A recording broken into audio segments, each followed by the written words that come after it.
New York mayor Mamdani ఒక బాధ్యతాయుతమైన పాత్ర పోషించాడు. అమెరికా ఇప్పుడు ఇరాన్ మీద యుద్ధం చేస్తోంది. ఎందుకని? ఇరాన్ చేస్తున్నటువంటి దారుణమైనటువంటి తమ ప్రజల్నే, తమ మత ప్రజల్నే వేధిస్తోంది వేరే వర్గం అన్నటువంటి అనేక మంది ప్రాణాలు తీసింది, అనేక మందిని మతం మార్చింది బలవంతంగా, హింసలు ఇవన్నీ చూసాం.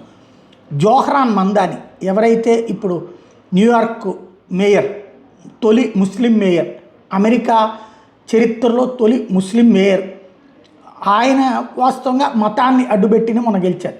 తను ఇప్పుడు ఇరాన్ విషయంలో మాత్రం ఘాటైన వ్యాఖ్యలే చేశారు.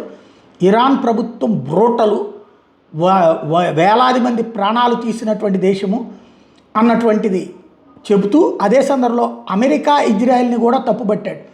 America Israel strikes Ayatollah Ali ఖొమైనీని చంపినవి అన్నటువంటి విషయాన్ని దాన్ని కూడా తప్పుపట్టుకొచ్చాడు. న్యూయార్క్ అథారిటీస్ ఇప్పుడు లోపల సెక్యూరిటీ పెంచాల్సిన పరిస్థితి వచ్చింది అన్నటువంటి విషయాన్ని చెప్పుకొచ్చాడు.